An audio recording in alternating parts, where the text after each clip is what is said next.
Y vamos a leer una historia muy particular y está en Josué capítulo 6. Como un breve contexto, acaba de pasar la victoria sobre Jericó, ¿se acuerdan? Esta ciudad gigante amurallada que era imposible de entrar. Dios le dice al pueblo que le va a dar la victoria. Ellos cruzan el río Jordán, ¿se acuerdan? Tenían que ser esforzados, tenían que ser valientes, como vimos, y están empezando a ir hacia la tierra prometida y van contra Jericó, donde Dios le da una victoria asombrosa. ¿Se acuerdan que tuvieron que dar vueltas, después gritar, tocar trompetas y las murallas se cayeron? Entonces Josué capítulo 6 es en medio de esta historia y dice el versículo 18 del capítulo 6.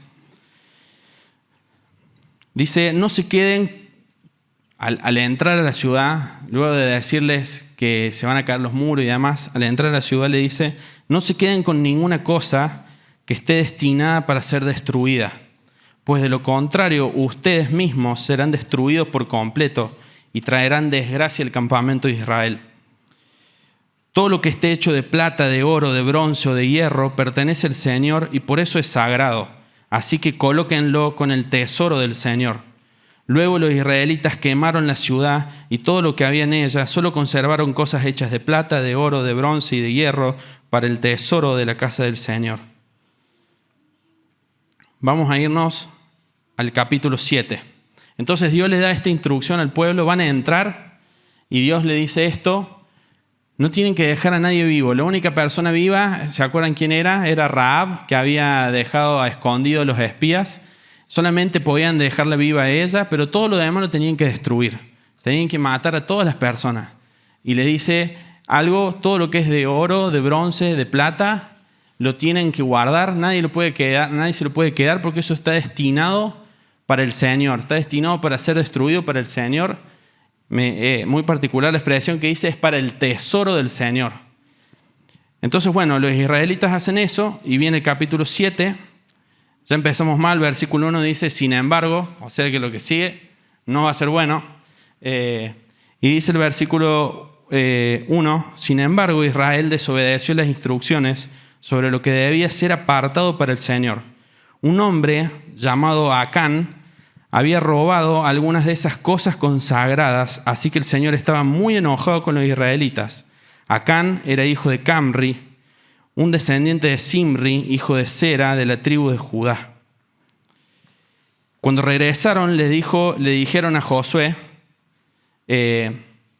breve contexto, pasan Jericó, la próxima ciudad, ¿se acuerdan cómo se llamaba? Jai. Era una ciudad que eran unas ruinas, no era muy fortificada, no tenían esas paredes altas que tenía Jericó, no tenía muchos soldados, era una ciudad bastante simplona en la que se veía. Entonces aparece este versículo 3. Vamos a leer mucho, esto va a ser el contexto y después vamos a avanzar. Versículo 3 dice, cuando regresaron le dijeron a Josué, ¿estamos todos ahí? Le dijeron a Josué, no es necesario que todos vayamos a Jai, bastará con 2,000 o 3,000 hombres para atacar la ciudad. Dado que ellos son tan pocos, no hagas que todo nuestro pueblo se canse teniendo que subir hasta allí. Así que enviaron unos 3,000 guerreros, pero fueron completamente derrotados. Los hombres de Jai persiguieron a los israelitas desde la puerta de la ciudad hasta las canteras y mataron como a 36 que iban de retirada por la ladera. Los israelitas quedaron paralizados de miedo ante eso y su valentía se desvaneció. Entonces Josué y los ancianos de Israel rasgaron sus ropas en señal de aflicción, se echaron polvo sobre la cabeza y se inclinaron rostro en tierra ante el arca del Señor hasta que cayó la tarde. Entonces Josué clamó, «Oh Señor soberano, ¿por qué nos hiciste cruzar el río Jordán si vas a dejar que los amorreos nos maten? Si tan solo nos hubiéramos conformado con quedarnos del otro lado. Señor, ¿qué puedo decir ahora que Israel tuvo que huir de sus enemigos, pues cuando los cananeos y todos los demás pueblos de la región oigan lo que pasó, nos rodearán y borrarán nuestro nombre de la faz de la tierra. Y entonces, ¿qué pasará con la honra de tu gran nombre? Me gusta cuando leemos la historia, o por lo menos algo que me gusta hacer, es tratar de meternos en las personas de esta historia. Y vos imagínate a Josué, ¿no? Acaban de dar unas vueltas, de gritar, y se cayeron en una muralla y mataron a miles de personas. Una ciudad básicamente impenetrable, vencida por unos granjeros esclavos de Egipto que estaban bastante muertos de hambre. Entonces ahora van a una ciudad, mandemos 3.000, 2.000 hombres, son pocos, ya estaban habían inflado el pecho, van a ser pocas personas y van y los revientan a todos. Tienen que salir, hasta incluso salen huyendo. Y claro, imagínate Josué. Dios le había dicho, ¿te acordás? ¿Se acuerdan del llamado pasado? ¿Qué le había dicho Dios a Josué? Esforzate y sé valiente. Estaban ahí y pasa esto y uno dice, ¿qué pasó? Vamos a ver la respuesta de Dios en el versículo 10. Dice, pero el Señor le dijo a Josué, levántate. ¿Se acuerdan qué estaban haciendo? Estaban en el piso tirándose cenizas. ¿Por qué? Hasta la tarde. Y Dios le dice, levántate, levántate. ¿Por qué estás ahí con tu rostro en tierra? Israel ha pecado y ha roto mi pacto. Robaron de lo que les ordené que apartaran para mí. Y no solo robaron, sino que además mintieron y escondieron los objetos robados entre sus pertenencias. Por esa razón los israelitas huyen derrotados de sus enemigos. Ahora Israel mismo será apartado para destrucción. No seguiré más con ustedes a menos que destruyan esas cosas que guardaron y que estaban destinadas para ser destruidas. Levántate y ordena al pueblo que se purifique, a fin de prepararse para mañana. Pues esto dice el Señor Dios de Israel: en medio de ti, oh Israel, están escondidas cosas apartadas para el Señor. Nunca derrotarás a tus enemigos hasta que quites esas cosas en medio de ti. ¿Conocías esta historia? Es tremenda. Y lo que pasa después te lo parafraseo, pero Dios le va a decir, mañana Josué va a hacer esto.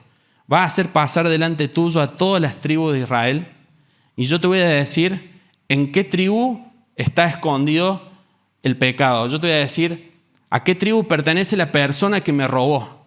Entonces van pasando tribu por tribu hasta que llega esta tribu, donde llega la familia de Zimri y le dice, es acá. Y una vez que entra esas personas, Dios le dice, yo te voy a decir quién es también. Estaba acusete el Señor. Entonces le dice, es esta la tribu, y después le dice, es él, es Acán. Entonces agarra el Señor y dice que tenían que ir a un valle que se llama el Valle de Acor, y dice, ahí en el Valle de Acor vas a tener que agarrar a Acán y vas a tener que enjuiciarlo. Entonces Josué va y habla con Acán, y lo mira a Acán y le dice, Acán, decime la verdad. Y Acán le dice, es verdad, fui yo robé. Si ustedes van a mi tienda, dice Acán, van a encontrar de que yo robé. Y dice Acán, y lo que robé fue lo siguiente. Él le dice que robó, dice que había un manto babilónico que le llamó mucho atención y lo robó, y que robó varias monedas de plata y un lingote de oro. Y dice, si van a mi tienda van a ver que está enterrado. Y dice, las monedas de plata y el lingote de oro está más profundo enterrado. Entonces enviaron a personas, cavan, encuentran todo tal cual como Acán dice. Entonces Dios le dice a Josué, van a tener que eliminar el pecado, y lo que van a tener que hacer es agarrar a Acán, a su familia y a todo su ganado, y los van a tener que apedrear, quemar con ellos las cosas que robaron. Uf, qué historia. Y termina diciendo en el versículo 26, apilaron un montón de piedras sobre Acán, las cuales siguen allí hasta hoy. Por eso desde entonces al lugar se lo llama el Valle de la Aflicción. Así el Señor dejó de estar enojado con su pueblo. Y quiero hacerte una pregunta. Si la querés responder, pues si no, pero que la tengas ahí en tu cabeza. Y es, ¿por qué fue tan grave lo que hizo Acán para Dios? Porque si vos te fijas, la consecuencia, lo que Dios hizo, el castigo, es bastante grave, ¿sí o no? Y si vos te preguntás, ¿por qué fue tan grave? ¿Por qué hizo enojar tanto a Dios lo que Acán hizo? Mirá, Dios había ordenado que nadie podía tomar parte del tesoro. Era exclusivo para Dios a fin de ser quemado, decía el versículo que leímos. Y no sé si te acordás, pero no es la primera vez en la Biblia en que esto sucede. Hubo una vez, después de una victoria, que un rey de Israel hizo lo mismo. ¿Te acordás quién fue? El rey Saúl. ¿Y te acordás lo que pasó?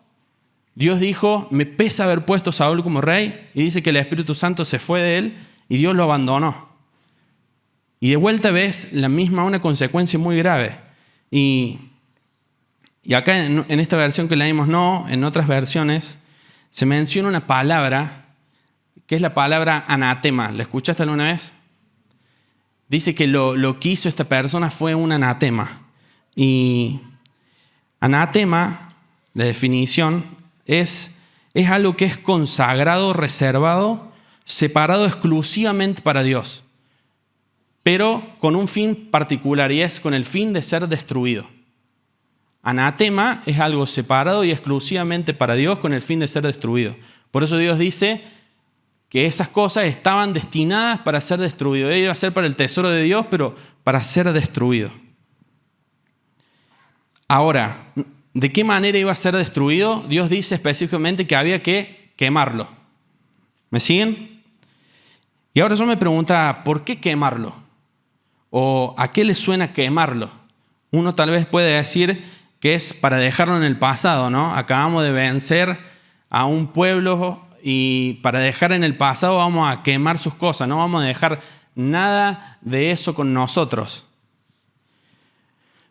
Pero también pensando acerca de esto para ser quemado, se me vino la palabra ofrenda y la palabra holocausto. ¿Saben lo que significa holocausto? Holocausto significa lo que asciende. ¿Por qué significa lo que asciende? Porque los holocaustos eran las ofrendas que debían ser quemadas. En Israel, sé que ustedes lo saben, había muchas ofrendas. El pueblo daba muchas ofrendas. Pero había unas particulares que eran las ofrendas que se las llamaba holocausto, donde el animal debía ser consumido por el fuego. El corderito que se ofrecía no debía quedar nada del animal. Había otras ofrendas donde se participaba o donde incluso el pueblo podía comer del animal sacrificado, pero el holocausto, la ofrenda quemada, era algo que debía ser consumado. Era algo que era consagrado para Dios. No había una parte de esa ofrenda para el hombre, era exclusivo para Dios. Y mira, hoy me gustaría que a través de esta historia en el libro de Josué vayamos profundo en los asuntos del corazón. Vamos a tomar esta historia para sacar enseñanzas que tengan que ver con nuestro corazón. Y el primer punto, si anotan, es el llamado de Dios a guardar el corazón. Hemos hablado mucho acerca de este tema, vamos a seguir hablando porque es algo relevante para Dios. Y creo que cuando hablamos de guardar el corazón, muchos quizás piensan en este pasaje de Proverbios 4:23, sobre todas las cosas, guarda tu corazón, porque Él determina el rumbo de tu vida. Mira, esa palabra guardar es una palabra muy importante que significa, no es simplemente guardar algo, sino que significa es hacer un cerco, es proteger. Entonces Dios le dice, sobre toda cosa guardada, protege tu corazón. Es como blindarlo o guardarlo bien secreto, porque Él determina el rumbo de tu vida. Y como les dije, hemos visto muchos pasajes donde hemos hablado acerca de la importancia de guardar el corazón. Y quiero que conectemos un poco esto con esta historia. ¿Se acuerdan lo que era anatema?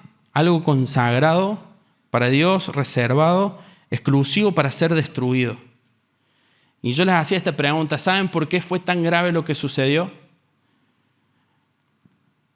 Miren, esto fue tan grave porque justamente lo que hizo Acán es tomar algo que era consagrado para Dios. ¿Por qué fue tan grave lo que Acán hizo? Porque Acán tomó algo que era exclusivamente de Dios. ¿Y qué tiene que ver esto con el corazón? Mira, el pecado nunca comienza cuando la mano toma. Comienza cuando el corazón deja de considerar a Dios suficiente. El pecado comienza cuando en nuestro corazón tomamos lo que a Dios le pertenece. ¿Saben cuál fue el primer pecado que cometió el humano? Algunos dicen comer del fruto prohibido. El primer pecado fue la codicia. Porque Eva miró el árbol y vio que el fruto era codicioso a los ojos. Porque mucho antes de que coman el fruto, el problema se gestó en el corazón. Y en el corazón se empezó a ver, ¿y si hago esto? ¿Y si aparte de Dios hacemos esto?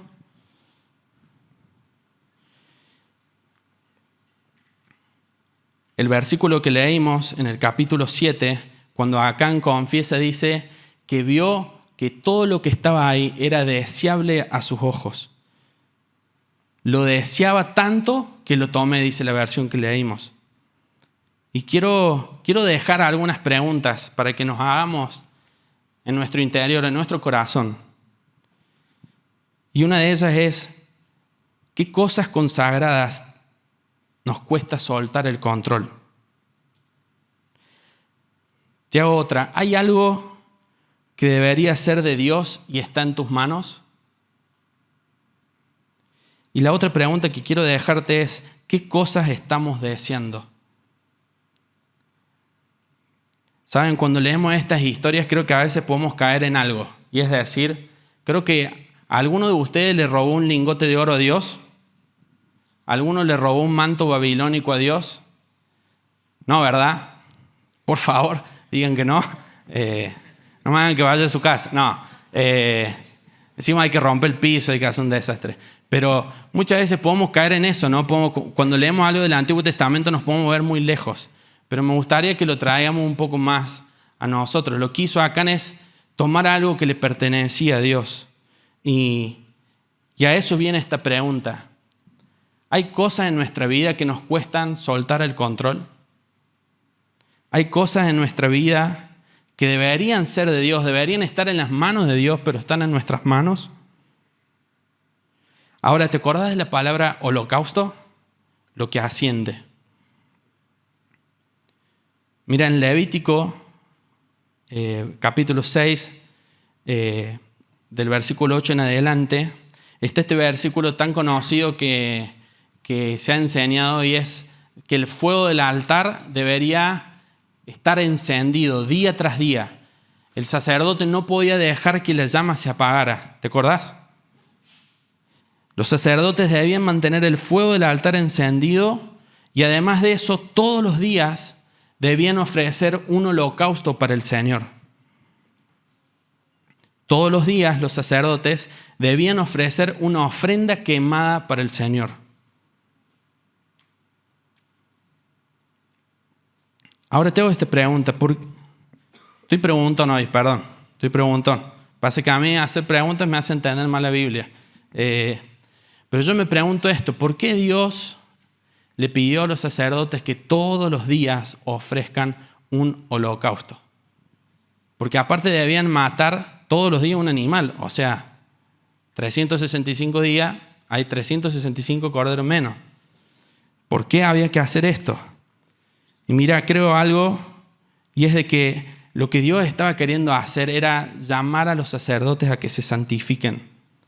Si hay algo que creo que Dios quería hacer frente a sus sacerdotes, a este llamado tan importante, era que los sacerdotes guarden el corazón. Por eso todos los días a la noche debían mantener el fuego encendido para que a la mañana ese fuego no se apague. Y todas las mañanas debían ofrecer un holocausto. Y así, todos los días. Y había algo que Dios quería hacer en la conciencia de los sacerdotes, y era decirle, Dios le estaba pidiendo al pueblo, le estaba pidiendo a los sacerdotes, guarden su corazón, no se olviden. Ofrezcan un holocausto, ofrezcan adoración, algo que es exclusivo, que solamente le pertenece a Dios. ¿Y cuál era su función? Ellos tenían que cuidar que ese sacrificio suba como un olor grato, que de ese sacrificio salga una adoración genuina. Y ahora te hago esta pregunta: ¿somos sacerdotes de Dios? Creo que ya quedó claro. Si no, si buscan en YouTube, en Llamas, hay unas prédicas de la CIN, del negro, ¿Se acuerdan del taller de CDO donde se habló de sacerdocio? Creo que Dios nos ha dicho muchas veces esto. Somos sacerdotes. Somos sacerdotes. Apocalipsis dice que Dios hizo un reino de sacerdotes. Y te hago esta pregunta. ¿Hoy dónde se encuentra el altar? Los sacerdotes todos los días debían presentar un sacrificio en el altar. Debían mantener un fuego en el altar. Pero recién me dijeron, ¿todos somos sacerdotes, sí o no? ¿Y hoy dónde está el altar? ¿Saben dónde está? En nuestro corazón. ¿Saben dónde está la llama que no debemos dejar que se apague? En nuestro corazón. Dios ahora nos hizo a todos sacerdotes. ¿Y qué nos pide? Que día tras día nosotros mantengamos encendido la llama en nuestro corazón. ¿Y qué manera hay que hacerlo? Ofreciendo todos los días un holocausto para el Señor. Por favor, no maten ningún animal. Pero algo que el Señor nos está pidiendo es que todos los días de nosotros pueda salir una adoración que es exclusiva para el Señor. Y que tengamos esta conciencia de todos los días guardar nuestro corazón.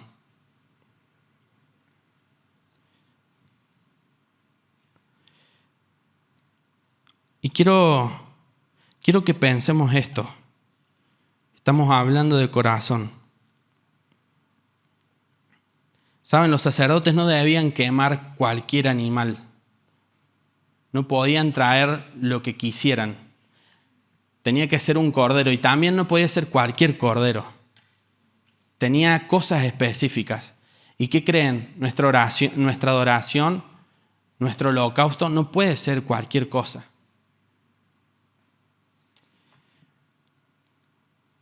Ahora, te animo a que te preguntes esto. ¿Cuáles son aquellas cosas que debemos ofrecer cada día en el altar?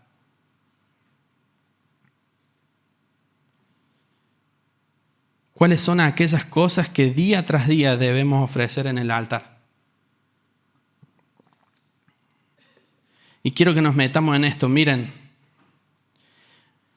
nuestra adoración no comienza cuando cantamos, no comienza cuando levantamos nuestras manos o cuando nos arrodillamos. Nuestra adoración comienza cuando en nuestro corazón decidimos poner a Dios por alto. Altar significa lugar alto. Nuestra adoración comienza cuando en nuestro corazón decidimos poner a Dios en un lugar alto. Y te vuelvo a pensar esto. ¿Qué cosas debemos presentar día tras día? ¿Sabes qué cosas hay que presentar? Las cosas que atenten contra tu corazón. Las cosas que atenten contra tu adoración. ¿Qué cosas hay que presentar? Las cosas que atenten contra esa dependencia de Dios. Esas eran las cosas que día tras día nosotros debemos ofrecer en el altar. Miren, me encanta la vida de Daniel. Creo que él entendió esto a la perfección. Él fue un muchachito que fue llevado a Babilonia y que en medio de quizás uno de los reinos más corruptos de la Biblia, le tocó vivir y estando en ese lugar, Daniel capítulo 1 versículo 8, arrancando su libro, está esta frase muy famosa que dice, y Daniel propuso en su corazón no contaminarse con la porción de la comida del rey.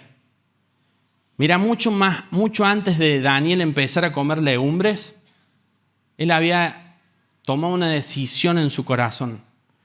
Él se había propuesto en su corazón. Daniel entendía muy bien qué cosas él debía quemar en el altar día tras día.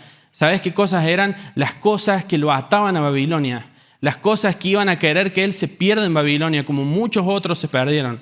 Por eso él día tras día, me encanta esto, él abría las ventanas, miraba hacia Israel y oraba 3 veces al día mirando hacia Israel. ¿Qué creen que él estaba haciendo? Él día tras día en su corazón estaba diciéndole al Señor, Señor, yo te pertenezco, yo dependo de vos, Señor, yo sigo confiando en tu plan. Señor, no me voy a arrodillar ante Nabucodonosor. Señor, no me voy a contaminar ni siquiera con la comida de la porción del rey. Señor, no voy a beber vino. Señor, no vamos a hacer esto. Día tras día, él entendió que debía proponer en su corazón romper con todas las cosas que lo querían a él atar en Babilonia. Y así llegamos a esta segunda parte, o este segundo punto, y es de que Dios nos hizo y quiere hacer de nosotros personas de pacto.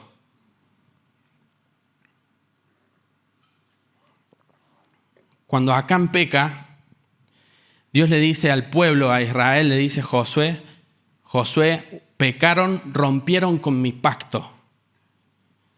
Este pecado que Acán hizo rompieron con mi pacto. Dios les había dicho en el libro de Deuteronomio, lo hemos leído hace unos meses atrás, pero Dios les había dado instrucciones. Cuando entren a la tierra, cuando yo les dé la victoria, hay cosas que no pueden hacer. Hay cosas que tienen que hacer y hay cosas que no pueden hacer. Y Dios le había dicho al pueblo, van a entrar, les voy a dar la victoria, les dio la estrategia, pero les dice, no pueden quedarse con nada. En la prédica de Guillo, unos llamas atrás, vimos esto cuando van a atacar a este pueblo y les dice, no pueden dejar a nadie vivo, van a pelear contra Canaán. Dios con cosas es muy particular y Dios les había dicho, no pueden tomar nada del tesoro. Este es el pacto que yo tengo con ustedes. Si ustedes hacen lo que yo les mando, yo les doy la victoria. Esto Dios le había prometido a su pueblo. De vuelta, un pueblo de granjeros, un pueblo que no eran guerreros. Dios le dijo, yo les voy a dar la victoria, pero ustedes tienen que guardar mi pacto. Esta relación que Dios tenía con su pueblo. Mientras ustedes hacen lo que yo les pido, yo voy a hacer lo que yo les prometí. A la medida que ustedes dejan hacer lo que yo les pido, se rompe este pacto que tuvimos.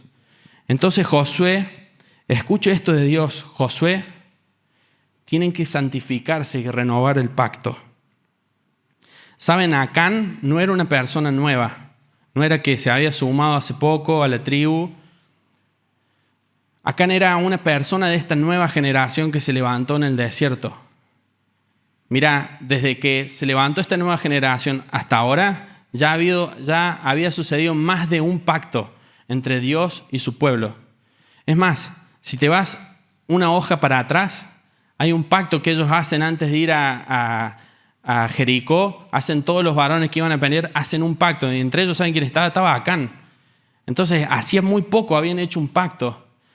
Dios le mandó, dice, todos se tienen que hacer el pacto de la circuncisión. Y Dios le había dicho, yo le voy a dar la victoria. Y esto lo habían hecho a unos kilómetros de ir a Jericó. Acán no era una persona nueva. Acán era como nosotros, era una persona que ya tenía recorrido, que ya había tenido una relación con Dios. ¿Y por qué fue tan grave lo que Acán hizo? Porque rompió el pacto de Dios con su pueblo. Mira, anatema no se trata de cualquier pecado. Anatema no se trata de alguna mentirita que podamos andar diciendo. Anatema se trata de aquellas cosas que rompen nuestro pacto con Dios. Por eso esto fue tan grave. Por eso Dios tomó tan serio lo que sucedió. Porque este pecado había hecho que se rompa un pacto. Ahora con esto no te digo que mentir no esté mal, pero ¿me entendés? Hay cosas en nuestro corazón que rompen nuestro pacto con Dios. Hay cosas en nuestro corazón que cuando lo cometemos, hay pecado en nuestra vida que cuando nosotros lo hacemos rompemos un pacto, rompemos una dependencia que tenemos con Dios.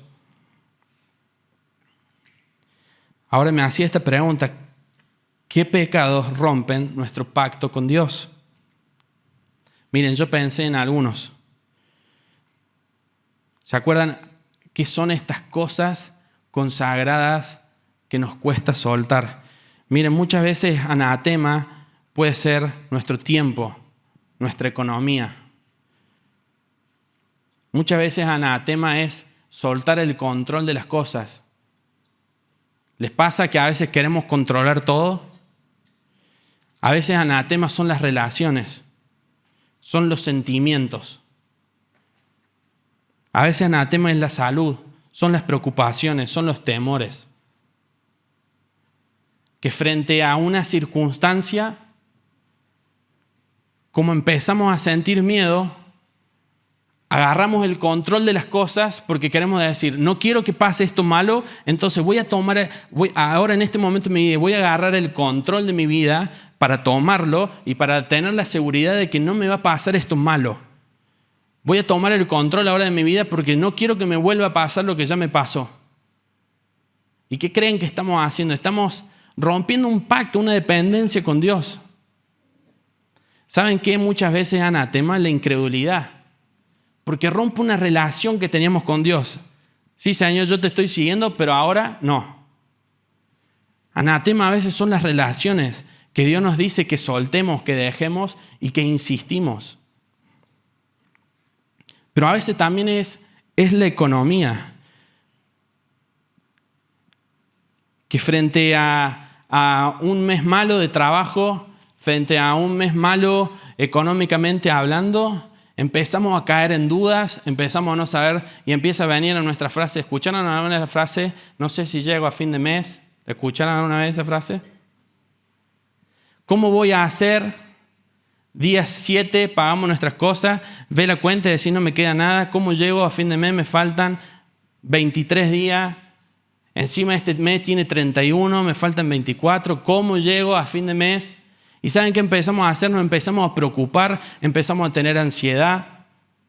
Se nos empieza a temblar la mano, nos empieza a doler la cabeza, empezamos a dormir mal. ¿Y saben qué estamos haciendo? Empezamos a desconfiar de Dios. ¿Y saben qué sucede? Empezamos a romper una relación que tenemos con Dios. Empezamos a romper esta relación que tenemos con este Dios que nos provee. Con este Dios que nos dice, yo estoy con vos. Con este Dios que nos dice, yo cubro las necesidades. Con este Dios que nos dice, mirá los pájaros, ¿se acuerdan?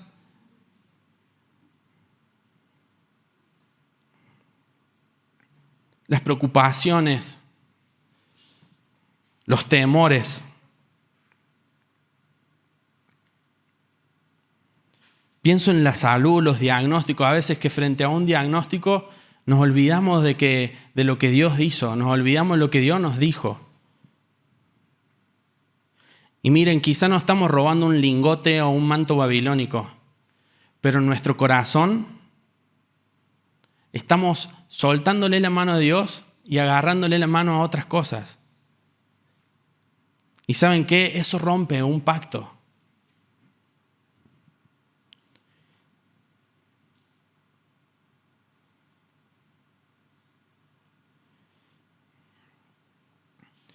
Mira, un pacto no se trata solo de una decisión que un día podés tomar. Un pacto no se trata simplemente de un día que podemos hacer una oración, o un pacto, creo que muchos podemos pensar en el matrimonio. Un pacto no se trata del 24 de abril, el día que yo me casé con la Denu. No se trata solamente de ese día en que hicimos unos votos y comenzamos a vivir un matrimonio. Un pacto es mucho más que un día. Un pacto, por eso los pactos que Dios tenía con su pueblo eran eternos. Un pacto mucho más que una decisión es un compromiso. Por eso, algo que Dios manda a su pueblo acerca de los pactos era que eran asuntos que ellos debían guardar, pero que también debían renovar y que también ellos debían sostener. Los que estamos casados sabemos muy bien que después del casamiento todo es muy hermoso, pero después arranca la convivencia. Y yo le puedo decir a la Denu todos los días, creo que se lo digo todos los días que la amo, pero del dicho al hecho hay un largo trecho. Porque yo le puedo decir muchas cosas, pero después me toca a mí, en mi vida cotidiana, guardar el pacto que yo le dije ese día que nos casamos. Después es una cuestión de renovarlo, de cuando hay discusiones, cuando hay problemas, volver a renovar. Nos amamos, volver a este pacto. Y esto es algo como el casamiento, pero pensá en los pactos que has hecho con Dios, en los pactos que hemos hecho con el Señor. No se trata de ese día, la salvación. ¿Cuántos un día oraron esa oración de fe tan conocida? Yo lo oré como 10 veces. Y saben, la salvación no es una oración. Es mucho más grande que una oración que podemos hacer. Porque yo le puedo entregar mi vida al Señor hoy. Ahora, ¿qué pasa mañana? Por eso los pactos es algo que día a día debemos sostener, debemos guardar y debemos cuidar. quiero volver a hacer esta pregunta. ¿Cuáles son aquellas cosas que debemos ofrecer cada día en el altar?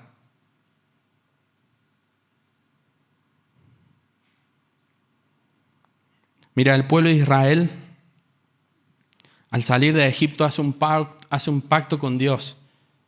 Cuando Moisés está en el monte, ¿te acordás? Hacen un pacto con Dios. Y le dicen, Señor, nosotros te vamos a seguir. Hacen este pacto. Yo voy a ser su Dios, ustedes van a ser mi pueblo. Yo los voy a llevar hacia la tierra prometida. Pero creo que todos conocemos la historia. Y el pueblo de Israel una y otra vez rompió el pacto que tenían con Dios.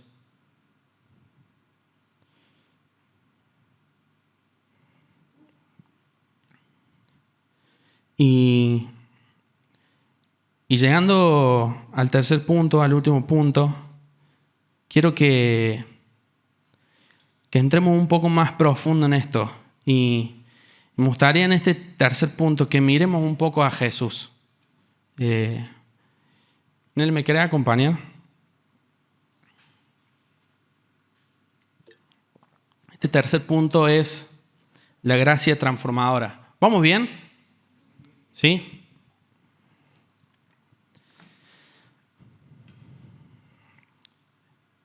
Miren, ¿se acuerdan cómo se llamaba el valle donde apedrearon a Acán? El valle de la aflicción. Se llama Acor ese valle, es el valle de la aflicción. El versículo 26 dice: apilaron un montón de piedras sobre Acán, las cuales siguen allí hasta el día de hoy. Por eso desde entonces al valle de Acor se lo conoce como el valle de la aflicción. ¿Cuántos saben que los nombres en la Biblia son importantes, sí o no? Perdón, porque cuando digo sí o no es como que te estoy forzando a que vos pienses lo mismo que yo. Pero ¿ustedes creen que los nombres son importantes en la Biblia? ¿Pueden decir que no? Es algo que quiero cambiar. Bueno, perdón. Sigamos. ¿Amén o no amén? Claro. Sí, encima viste que le dije sí o no. Como, sí.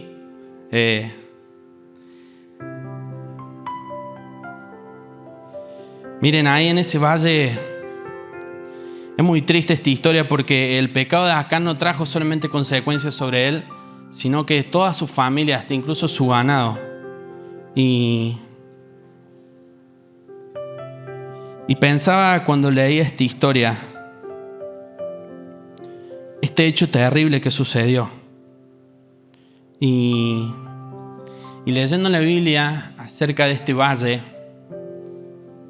descubrí algo, que no es la única vez que este valle aparece en la Biblia.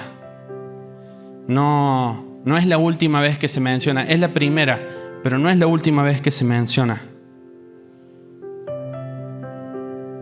Sino que en el libro de Oseas, capítulo 2, es un capítulo muy fuerte, porque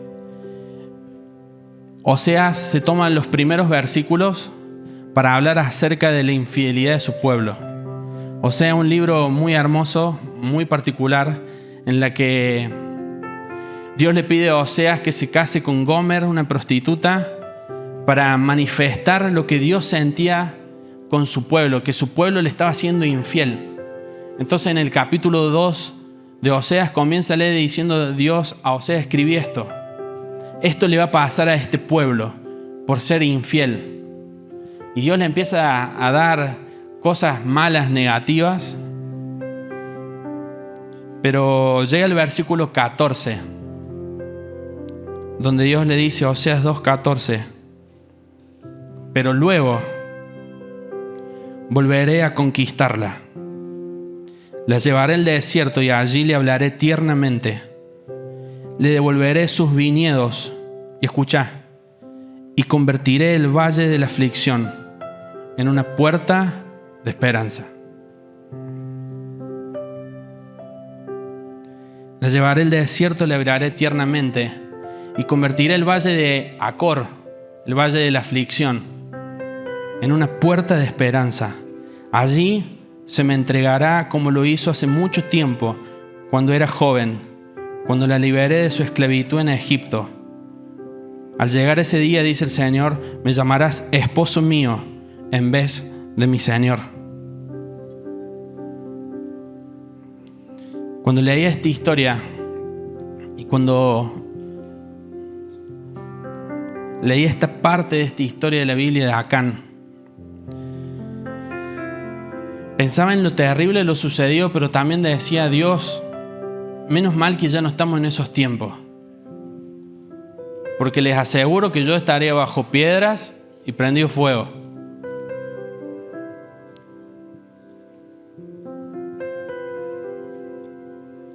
Pero también pienso esto, miren, que hoy no estemos bajo la ley no suaviza las cosas. Dios es el mismo. Su carácter no cambió. Pero gracias a Dios estamos en tiempos de gracia. Y miren, el fin de este mensaje no es solo que salgamos medios mal ahí, pensando en el corazón y solamente orando y pidiéndole al Señor perdón por nuestros pecados. A ver, gloria a Dios si pasa, si el Espíritu nos revela pecado en nuestro corazón, nos revela cosas que se levantan en nuestro corazón y nos arrepentimos.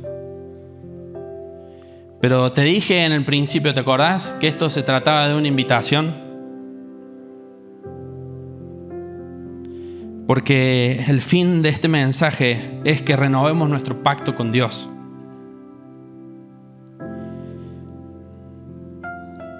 Y me encantan estas cosas que hace Dios en su Biblia. Frente a este valle de la aflicción, este valle de Acor, este valle de pecado, de muerte. Saben, Jesús es la única persona que pueda hacer del valle de la aflicción una puerta de esperanza.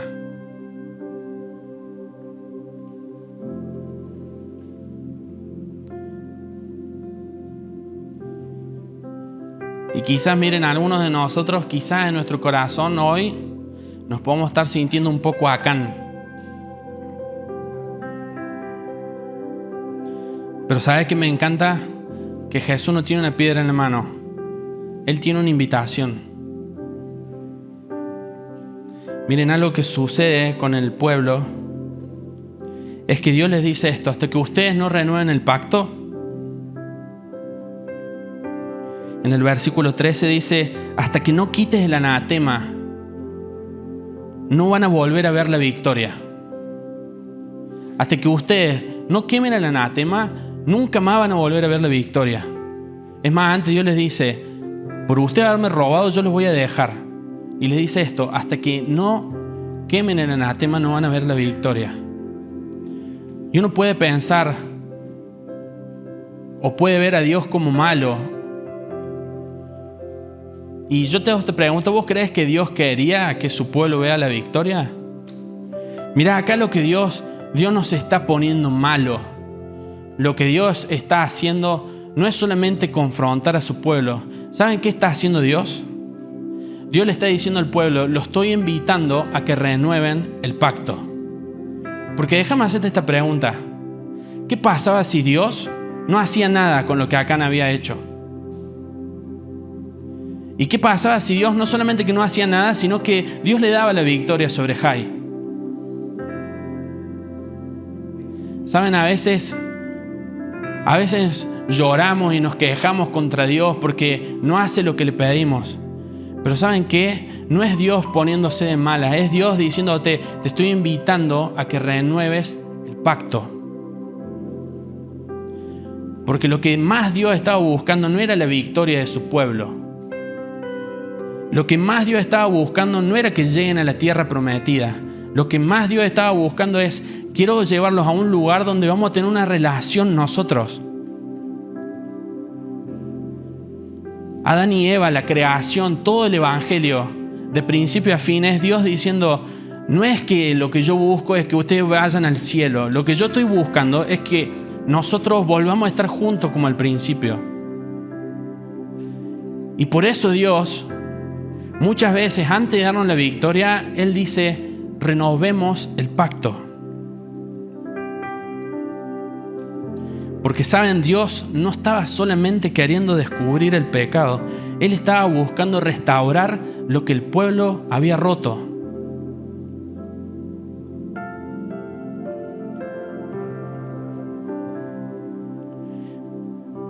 Miren, el llamado de hoy no es solamente dejar nuestros pecados, sino es volver a Cristo.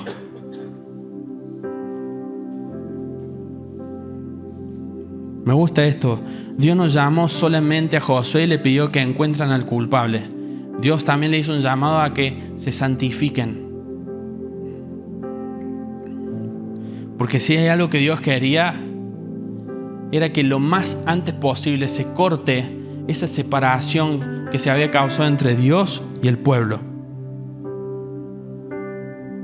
Mira, déjame decirte esto. En Josué, el culpable murió para salvar al pueblo. Pero en el Evangelio, el inocente murió para salvar a los culpables. En Josué murió un culpable por salvación del pueblo.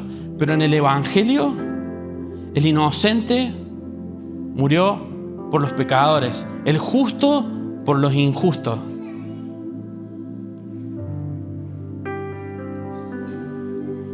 Y si hoy te encuentras en el valle de Acor, en el valle de la aflicción, déjame decirte que en Jesús está el valle de la esperanza. Por eso, para terminar, mucho más que mirar nuestro pecado, creo que la invitación es que miremos a Cristo.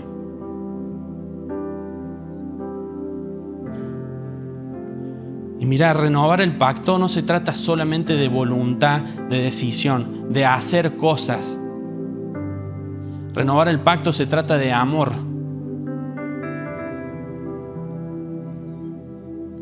Porque a veces, ¿saben qué pasa? O por lo menos a mí me ha sucedido muchas veces. Queremos dejar un pecado sin renovar nuestro pacto. Y solo basta de tiempo para que volvamos a estar en el pecado que acabábamos de dejar. Queremos dejar un temor, pero sin renovar el pacto. ¿Y saben qué sucede? Vuelve a pasar un problema, una circunstancia. Estamos en el mismo temor. Estamos en la misma preocupación. Porque Dios no es que está siendo quisquilloso con un pecado. Él está queriendo renovar un pacto. Él está queriendo tener una relación con nosotros. Y acá hay una mesa servida. Una mesa que Jesús instituyó. Dice que estaban en esa última cena, ¿te acordás? Y Jesús tomó el pan, lo partió, lo bendijo y dijo: este es mi cuerpo que por ustedes es partido y esta es mi sangre. La sangre del nuevo pacto.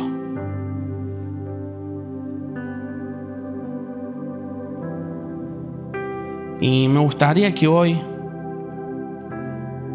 para terminar este momento, tomemos la cena del Señor. Y yo quiero animarte a algo. Y es que al recordar este sacrificio, que al recordar este pacto, nosotros renovemos el nuestro. Hoy el Señor nos invita a su sacrificio. Pero yo te animo a que vos puedas renovar tu pacto con el Señor. Que vos puedas renovar tu parte con el Señor. Arrancamos diciendo: es un asunto del corazón. Se trata de nuestro corazón. Y que si hay algo consagrado que hemos tomado,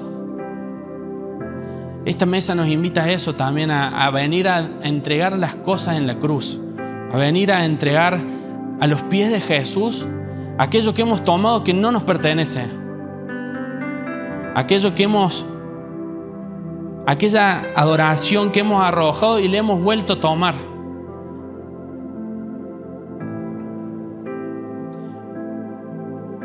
Y mira, la mesa va a estar servida. No vamos a repartir. Pero yo quiero animarte que hagamos algo, y es a que te puedas tomar un tiempo en tu silla, en el salón, donde vos quieras.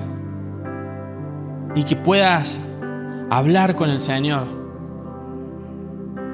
Que puedas renovar tu pacto. Si no lo rompiste, renovalo. Y si lo rompiste, que lo puedas volver a construir. Y que cuando lo sientas en tu corazón, puedas acercarte y tomar un poco de vino y comer un poco de pan.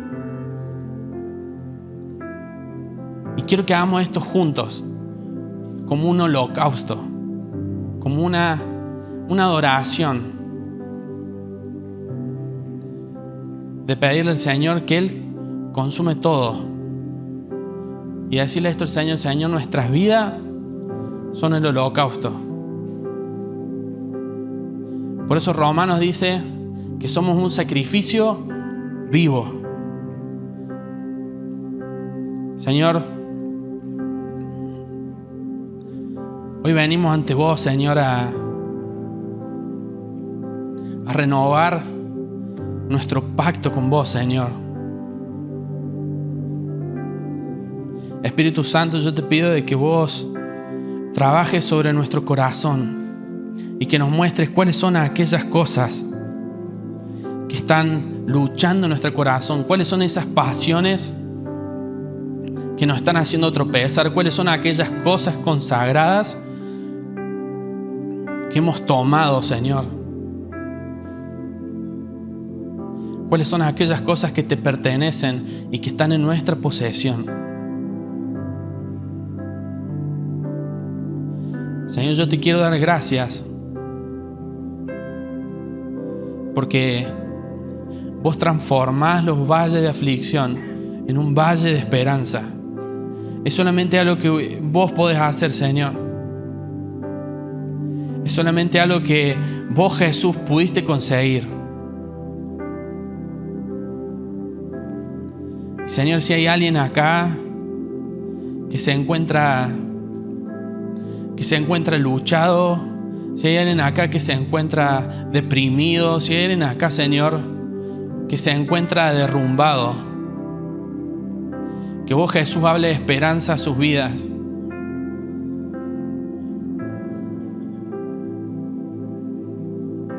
Y, Señor, en este tiempo queremos tomar de tu mesa. Queremos cumplir con este mandato que vos nos diste de hacer memoria. Cada vez que tomemos el pan, que tomemos el vino, hacer memoria de vos. Pero también, Señor, entregarnos como un sacrificio vivo, como un sacrificio santo que a vos te agrada.